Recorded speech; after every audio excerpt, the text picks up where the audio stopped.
நீ வந்தது மழை வந்தது நெஞ்செங்கும் ஆனந்தம் நீ பேசினால் என் சோலையில் எங்கெங்கும் பூவாசம் என் காதல் நீலா என்று வாசல் வரும் அந்த நாள் வந்துதான் என்னில் சுவாசம் வரும்.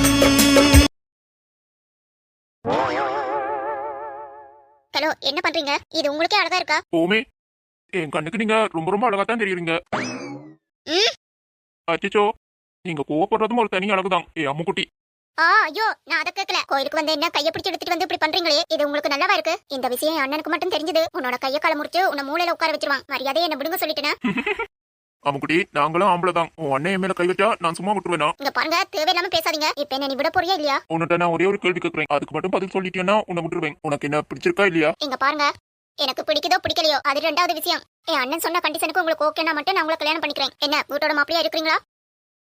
அம்மு, உனக்கே இது நியாயமாப்படுதா? உன் அண்ணன் வேற ஏதாவது கண்டிஷன் போட்டிருந்தா கூட நான் ஓகே சொல்லிருப்பேன். ஆனா வீட்டோட மாப்பிளையா இருக்கிறது உனக்கே நியாயமாப்படுதா அம்மு? ஒரு ஆம்பளை வீட்டோட மாப்பிளையா வந்திருக்கிறது அது அடிமத்தனம் மாதிரி இல்ல, அது அடிமத்தனம் தான். வெளியில இருந்து பாக்குறவங்க ரொம்ப அசிங்கமா பேசுவாங்க அம்மு. எனக்கும் அது கௌரவ குறைச்சலா தான் இருக்கும். ஓஹோ, உங்களுக்கு ஒரு நியாயம் உங்களுக்கு ஒரு நியாயமா? ஒரு பொண்ணு 26 வருஷம் பிறந்த விட்டு விட்டுட்டு யாரோ ஒருத்தனை கல்யாணம் பண்ணிக்கிட்டு அவ வீட்டுக்கு மருமகளா போகத்தானே செய்யறா. அப்ப அவளுக்கு மட்டும் அது அடிமத்தனமா இருக்காதோ? நீங்க பேசுறது எப்படி இருக்கு தெரியுமா? உங்களுக்கு வந்தா ரத்தம், உங்களுக்கு வந்தா தக்காளி சட்னி. நீங்க பேசுறது அந்த மாதிரி தாங்க இருக்கு. அம்மு, புரிஞ்சுக்கோடி, உன்னை எனக்கு ரொம்ப பிடிச்சிருக்கு. நீ தான் என்னோட மனைவியா வரணும்னு நான் ஆசைப்படுறேன். ப்ளீஸ் அம்மு, என்ன புரிஞ்சுக்கோடி. இங்க பாருங்க, அண்ணா சொன்ன மாதிரி நீங்க வீட்டோட மாப்பிளையா இருக்கிறதா இருந்தா நான் முழு மனசோட உங்களை கல்யாணம் பண்ணிக்கிறேன். இல்லையா தயவு செய்து என்ன விட்டுருங்க. உங்களுக்கு வெளியில இருந்து 1000 பேர் என்ன சொல்லுவாங்கன்னு தான் உங்களுக்கு அது முக்கியமா இருக்கு. உங்களுக்கு உங்க கௌரவம் போயிடக்கூடாது. ஆனா ஏன் அண்ணன் அப்படி இல்ல. 1000 பேர் 1000 விதமா பேசினாலும் அதை எதுவுமே அவன் காதுல வாங்கிக்க மாட்டான். ஏன்னா அவன் என்ன பற்றியும் என்னோட சந்தோஷத்தை பற்றியும் தான் எப்பவுமே யோசிப்பான். இதுதான் உங்களுக்கு என் அண்ணாவுக்குள்ள வித்தியாசம். இங்க பாருங்க, உங்களுக்கு விளக்கம் கொடுத்துட்டு இருக்கையில என்னால முடியாது. நான் வீட்டுக்கு போனே நான் அண்ணா தேடுவான். மரியாதையா என்ன விடுங்க. அம்மு, எனக்கு நல்லா தெரியும் உனக்கும் என்ன பிடிச்சிருக்கு. சும்மா உன் அண்ணனை சாக்கு போக்கு சொல்லிட்டு இருக்காது. ஐயடா, உங்களுக்கு ரொம்ப நினைப்பு தான். என் அண்ணனை பார்த்து நீ சவால் விட்டியோ அப்பவே உன்னை எனக்கு பிடிக்கல. இந்த வார்த்தையெல்லாம் உன் உதட்டுல இருந்து மட்டும்தான் வருது. ஏன்னா உன் அண்ணனோட பாசம் உன் கண்ணை மறைக்குது. என்ன பிடிக்கலன்னு என் கண்ணை பார்த்து உன்னால முடிஞ்சா சொல்லு பாப்போம். அதுக்கு உனக்கு தைரியம் இருக்கா? என்னால முடியாது. உன் கண்ணை பார்த்தே நான் சொல்லுவேன். உன் கண்ணை பார்த்தா எனக்கு என்ன பயமா? ஏதோ கண்ணுல பவர் வச்சிருக்காள் மாதிரி. எங்க தைரியம் இருந்தா என் கண்ணை பார்த்து சொல்லு என்ன பிடிக்கலன்னு.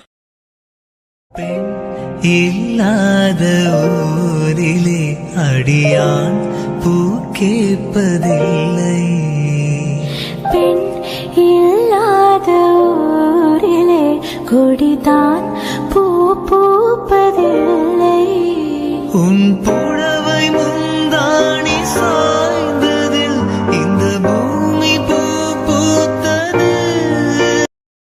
என்ன முக்குட்டி, என் கண்ணை பார்த்ததும் முன்னால என்ன பிடிக்கலன்னு சொல்ல முடியலையா? ஐயா, சத்தியமா சொல்றேங்க, உங்களை எனக்கு பிடிக்கல. நீங்க எத்தனை தடவை கேட்டாலும் இதுதான் என்னோட பதில். உங்களை எனக்கு பிடிக்கவே இல்ல. முதல்ல என்ன விடுங்க.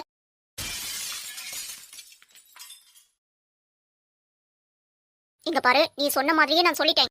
உன்னை எனக்கு பிடிக்கவே இல்ல. இதுக்கப்புறம் தயவு செய்து என்ன டிஸ்டர்ப் பண்ணாத. இதுதான் உனக்கு நான் கடைசியா எச்சரிக்கிறேன். மறுபடியும் இந்த மாதிரி என்ன டார்ச்சர் பண்ணிட்டே இருந்த அண்ணா கிட்ட சொல்லி உன்னை உள்ள தள்ளிடுவேன், ஜாக்கிரதை. இதுதான் நான் உனக்கு கொடுக்குற லாஸ்ட் வார்னிங். வந்துட்டான். எனக்கு எல்லாரையும் விட என் அண்ணா தான் எனக்கு முக்கியம். அவனுக்கு முன்னாடி நீ எல்லாம் ஒண்ணும் இல்ல. என்ன புரிஞ்சுதா? வாரேன். அட்டேங்கப்பா, பரவாயில்ல.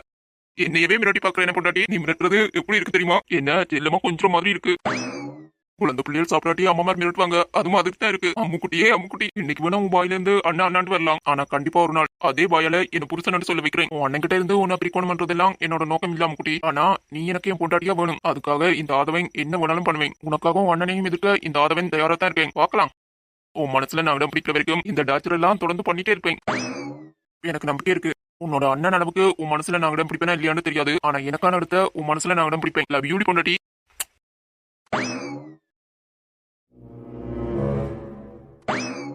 டேய் மாப்பிள, டேய் என்னடா இதெல்லாம் நல்லா இல்ல பாத்துக்கோவா. இப்படியே கையை கட்டிட்டு பாத்துட்டு இருந்தா என்ன அர்த்தம்? உன் மனசுல இருக்கிற காதல அவகிட்ட இப்ப சொல்ற ஐடியா சொல்லணும்னு தான்டா என் மனசும் சொல்லுது. ஆனா என்ன அவனான்னு எடுத்துட்டு இருக்க மச்சான். நான் சொல்றேன்னு தப்பா எடுத்துக்காத. நீ தப்பா எடுத்துக்கிட்டாலும் பரவாயில்ல. ஒன்னு சொல்றேன் நல்லா கேட்டுக்கோ. ஒரு பொண்ணை நமக்கு பிடிச்சிருந்தா உடனே லவ் சொல்லிடணும் மச்சான். அவன் நம்மளோட காதல ஏத்துக்கிறாளோ இல்லையோ அது 2வது கட்டம். நம்ம மனசுல இருக்கிறத அவங்க கிட்ட சொல்லிடணும். அப்பதான்டா அவங்க மனசுல என்ன இருக்குன்னு நாம தெரிஞ்சுக்கலாம். எங்க பாருடா, உன்னோட காதலை நீ சொல்றதுக்காக இன்னும் டைம் எடுத்து வச்சுக்கோ. இடையில அவனாவது பூந்துருவான். டேய், நான் உண்மையை தான் சொல்றேன். மரியாதையா இன்னைக்கே இப்பவே அவகிட்ட உங்க காதல சொல்ற. இப்பவே வா.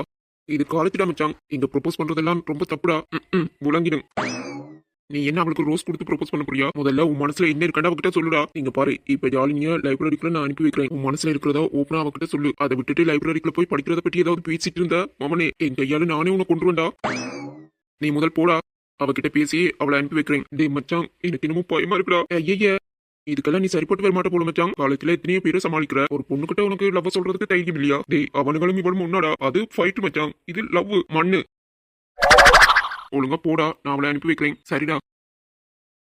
ஷுப்பா, இவனே இவனோட காதலும் படுற பாடு. சீனியர் எப்படி இருப்பீங்க? என்ன சீனியர், என்ன பார்க்க வந்தீங்களோ? நீ எப்படித்தான் புள்ளப்ப கிடைக்குமா? இவோ ஒருத்தி. யாழினி, உன்னை மேம் லைப்ரரிக்குள்ள வரட்டான். அப்படியா? சரி ப்ரோ.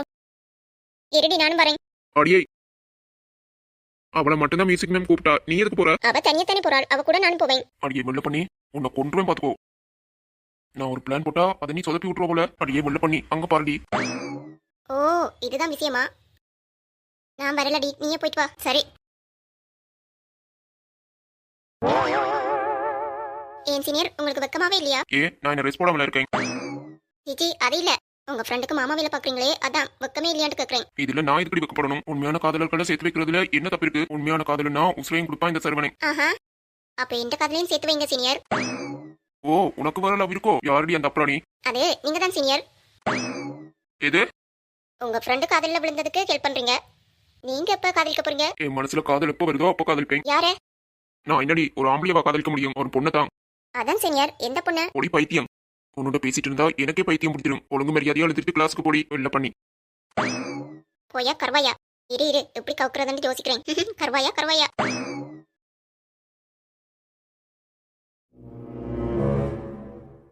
சரி இந்தாங்க, நீங்க கேட்ட பையில நான் ரெடி பண்ணிட்டேன். இதுக்கு ஒரு வாட்டி நீங்க செக் பண்ணிக்கோங்க சார்.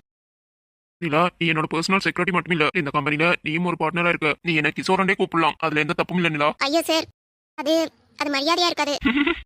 பேர் வச்சதே பேர் சொல்லி கூப்பிடுத்தானே, என்ன நீ பேர் சொல்லியே கூப்பிடு. ஓகே? சரிங்க கிஷோர். That's good. சரி, நீங்க பையில செக் பண்ணிட்டு ஏதாவது பிள்ளை இருந்தா சொல்லுங்க. அதெல்லாம் அப்புறமா பார்க்கலாம். நிலா, உன்னோட பர்சனலா கொஞ்சம் பேசலாமா? சரி சொல்லுங்க கிஷோர். ஏன் நின்றுட்டே இருக்க? உட்காரு நிலா. இப்ப சொல்லுங்க கிஷோர். என் அண்ணாக்கு உன் அக்காவை ரொம்ப பிடிச்சிருக்குடி. நீ ஏன் உன் அக்காவுக்காக உன் அண்ணா கிட்ட பேசக்கூடாது? நானா? பின்ன யார் பேசுவா? நீ என்கிட்ட ஷேர் பண்ண விஷயங்களை என்னால புரிஞ்சு கொள்ள முடிஞ்சது. கட்டினா உன் அக்காவை தான் கட்ட வேண்டும். ஒத்த கால நிக்க தெரியுமா? என்ன நிம்மதியா தூங்கவே விட மாட்டேங்கிறான். அதுக்கு என்ன பண்ண முடியும்? அண்ணா போட்ட கண்டிஷனுக்கு ஓகே சொன்னா மட்டும்தான் அக்காவை கல்யாணம் பண்ணி கொடுப்பான். என் அக்கா அண்ணாவோட பேச்ச என்னைக்குமே தட்ட மாட்டாள். இப்படி இருக்கல நாங்க என்ன பண்ண முடியும்? எனக்கு புரியுது நிலா, அதான் என்ன பண்றதுன்னு எனக்கே குழப்பமா இருக்கு. சத்தியமா சொல்றேன் நிலா, உன் அக்காவை பொண்ணு பார்த்துட்டு வந்ததுல இருந்து அந்த பெண்ணோட வீட்டுல ஒரே புலம்பல். நானே சொல்றேன், உன் அக்கா மட்டும் அவனுக்கு கிடைக்கலன்னு வச்சுக்கோ, கன்ஃபார்மா அவன் பைத்தியமே ஆகிடுவான். எல்லாருக்கும் வைத்தியம் பாக்குற இவனுக்கே வைத்தியம் பாக்குற மாதிரி போயிடும். அதுக்கு நாம என்னங்க பண்ண முடியும்? அண்ணா கிட்டே எல்லாம் என்னால பேச முடியாது. ஆனா ஒரே ஒரு வழி இருக்கு. என்னன்னு சொல்லு நிலா. இப்ப என் அக்காவுக்கு உங்க அண்ணாவை சுத்தமா பிடிக்கல. ஆனா உங்க அண்ணாவே எங்க அக்காவுக்கு பிடிச்சிருச்சுன்னா என் அக்கா அண்ணா கிட்ட எது கேட்டாலும் அவன் இல்லைன்னு சொல்ல மாட்டான். என் அக்காவே அண்ணா கிட்ட போய் உங்க அண்ணாவை பிடிச்சிருக்கன்னு சொல்ல வைக்கணும். அப்ப கண்டிப்பா அண்ணா ஒத்துப்பான். அக்கா மனசுல உங்க அண்ணா இடம் பிடிக்கிறது அவரோட கையில தான் இருக்கு. இது மட்டும்தான் ஒரே ஒரு வழி. அதெல்லாம் முருவா சக்சஸ்ஃபுல்லா முடிச்சிருவான். கரைக்க கல்லும் கரையும் சொல்லுவாங்க. சம்டைம் கல்லு கூட கரைஞ்சு போக வாய்ப்பு இருக்கு. ஆனா என் அக்கா மனசு, அவ மனசு இரும்பு மாதிரி. அவ்வளவு ஈஸியெல்லாம் வளைச்சிட முடியாதுங்க. எல்லாம் ஒரு முயற்சி தானே நிலா. அது சரி, என்னதான் நடக்குதுன்னு பாப்போம்.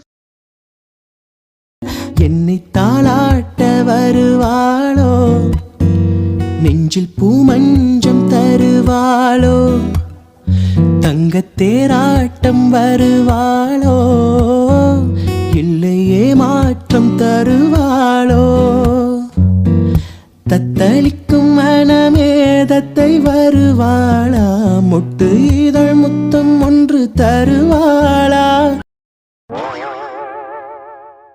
டேய் மாப்ள, டேய் மாப்ள, மாப்ள டேய், டேய் மாப்பு, டேய் சொங்கி மங்கி, ஏன்டா பக்கத்துல தானே இருக்க, எதுக்கு கத்துற? டேய் என்னடா குட்டத்தை பார்த்து தனியா சிரிச்சிட்டு இருக்க? டேய் அங்க பாத்தியாடா நிலாவ? ஆமா, அது நிலாதான். அதுக்கு என்ன இப்ப? அந்த நிலா இவ்வளவு அழகா இருக்கு தெரியுமாடா? இப்படியே பார்த்துட்டு ரசிச்சுட்டே இருக்கலாம்னு தோணுது. நிலாவோட அந்த சிரிப்பு ஆளையே கொள்ற மாதிரி இருக்குடா. ஆமா, நீ எந்த நிலாவை சொல்ற? உனக்கு கண்ணு தெரியலையாடா மச்சான், அந்த நிலாவை தான் சொல்றேன். புரிஞ்சு போச்சுடி மாப்பு, புரிஞ்சு போச்சு. எந்த நிலாவே எந்த நிலாவோட நீ கனெக்ட் பண்றேன்னு எனக்கு புரிஞ்சு போச்சு. என்ன மச்சான், அந்த நிலாமையில உனக்கு ஒரு இன்ட்ரெஸ்ட் வந்துருச்சு போல. அவ என்னோட லைஃப்ல முதலே வந்திருந்தா என்னோட லைஃபும் நல்லா இருந்திருக்கும். என்னோட லைஃப் இப்படி தலகுல மாறியும் இருக்காது. இப்ப 2-3 குழந்தை குட்டியாண்டு குடும்பமா வாழ்ந்திருப்பாங்க. ஓஹோ, நீ அந்த அளவுக்கு போட்டியோ? டே மாப்பிள, என்னமோ தெரியலடா, இப்பெல்லாம் அவளை பத்தியே திங்க் பண்ண தோணுது. நான் மட்டும்தான் அவளை பத்தி நினைச்சிட்டு இருக்கேன். ஆனா அவ என்ன இடத்துக்கு அவ குரட்டை விட்டு தூங்கிருப்பாள். அப்படித்தாண்டா இருக்கும். என்னடா இது எனக்கு வந்த சோதனை? நான் எல்லாம் படுத்த உடனே தூங்குற ஆளு. இப்பெல்லாம் ஒரே டிஸ்டர்பண்டா இருக்கு. எப்படி புரண்டு படுத்தாலும் தூக்கமே வர மாட்டேங்குது. எல்லாம் அவனாலதான். எப்ப அவரோட ஆபீஸ்ல போய் சேர்ந்தனோ அண்டையில இருந்து எனக்கு நிம்மதியான தூக்கமே போயிடுச்சு. எப்ப பார்த்தாலும் என்ன டிஸ்டர்ப் பண்ணிட்டே இருக்காரு. அப்படி என்ன மாய மந்திரத்தை எனக்கு போட்டு விட்டாரோ? இப்படி நடுச்சாமத்துல என்ன புலம்பு வச்சுட்டாரே. இப்ப அவர் மட்டும் நல்லா தூங்கிட்டு இருப்பாரு. இதுக்கெல்லாம் என்ன காரணமா இருக்கும்? ஒருவேளை அப்படி இருக்குமோ, இல்ல ஒருவேளை இப்படி இருக்குமோ, ஒருவேளை என் மனசுல அவர் இருக்காரா, நான் அவரை லவ் பண்றேனா? என்னது என் மைண்ட் இப்படி எல்லாம் யோசிக்குது? கர்மம் கர்மம். வர வர என் மைண்டுக்கு அறிவே இல்லாம போயிடுச்சு. அவங்க அண்ணனுக்கு எங்க அண்ணனுக்கு ஆகாது. இதுல எப்படி இவரை நான் லவ் பண்ண முடியும்? அதெல்லாம் சாத்தியமே இல்ல. இவர் ஒருவேளை என் அண்ணனை எதிர்த்து பேசினா நான் யார் என்னென்னலாம் பார்க்க மாட்டேன், அரைஞ்சிருவேன். அவர் வேற ரொம்ப நல்லவரு. வேணா நிலா, இந்த மாதிரி ஆசையெல்லாம் உனக்கு வரவே கூடாது. பேசாம லைட்டை ஆஃப் பண்ணிட்டு இழுத்து போத்திக்கிட்டு தூங்கு. அதாண்டி உனக்கு நல்லது. தூங்குடி நிலா. டேய் மச்சான், என்னடா மாப்பிள்ள, என் மனசு இப்ப என்னமோ சொல்லுதுடா. என்ன இப்பவே நிலாவை பார்க்கணும்னு உன் மனசு சொல்லுதோ? எப்படிடா கரெக்டா சொல்ற? என் மனசையெல்லாம் அறிஞ்சு வச்சிருக்கிற பாத்தியா? நீதாண்டா உண்மையான நண்பன். அவளை பார்க்கணும்னு தோணுதுடா. அவளை பாக்குறதுக்கு ஏதாவது ஐடியா கொடு மச்சான். ஐடியாவா? என்ன பண்ணலாம்? டேய் மச்சான், பேசாம யாருக்குமே தெரியாம அவ வீட்டுக்கு போயிரு. ஏண்டா கழுத, அவளை பாக்குறதுக்கு ஐடியா கொடுடான்னா நான் சுடுகாட்டுக்கு போறதுக்கு வழி சொல்ற. ஏண்டா மச்சான், அவளுக்கு ஒரு அண்ணன் இருக்கான்டா, டிஎஸ்பி. அவனுக்கு கமரா எல்லாம் தேவையில்லடா. அவன் கண்ணு ரெண்டுமே கமரா மாதிரி தான். மச்சான், சிக்கின நண்டு வச்சுக்கோ, கடைசியில என் எலும்பு கூட மிஞ்சாதுடா. பல்ல காட்டாத பெண்ணாட, எனக்கு இப்ப நிலாவை பார்த்தே ஆகணும். வேற ஏதாவது நல்ல ஐடியாவா கொடுடா. அவர் மேல எந்த ஆசையும் வரக்கூடாதுன்னு தான் மூளை சொல்லுது. ஆனா மனசு என்னமோ கேட்க மாட்டேங்குது. எனக்கு அவரை இப்ப பார்க்கணும் என் உள் மனசு சொல்லுது. யோ, என்னையா பண்ணி தொலைச்ச என்ன? சரி, டென்ஷன் ஆகாத விடு. ஆபீஸ்ல நைட் டியூட்டி இருக்குன்னு சொல்லி அவளை கூப்பிடு. முக்கியமான ஃபைல் செக் பண்ணணும். ஆடு கூப்பிட்டா வரமாட்டாளா? மச்சான், இது நல்ல ஐடியாவா தாண்டா இருக்கு. பட் இந்த நைட்ல அவளை கூப்பிடுறது சரியா இருக்குமா மச்சான்? நம்ம நாட்டுல பொண்ணுங்களுக்கு பாதுகாப்பே இல்ல. டேய், நீயே போய் கூட்டிட்டு வா வேண்டா. ஏண்டா நீ ஒருவேளை அந்த மாதிரி தப்பு பண்ற ஐடியாவில இருக்கிறியா? டேய் நாயே, என்ன பேசுற நீ? அவளை பார்க்கணும் போல இருக்குடா. அதனாலதான். மற்றபடி என் மனசுல எந்த தப்பான எண்ணமும் இல்ல. அப்ப எதுக்குடா பயப்படுற? நீ ஏன் அவளை பத்திரமா கூட்டிட்டு போய் விடு. அவளை பார்த்த மாதிரியும் பேசுற மாதிரியும் ஆயிடும். நான் சொல்றது சரிதானே மச்சான்? சரிதான். நேரத்தை கடத்தாம போன் பண்ணுடா.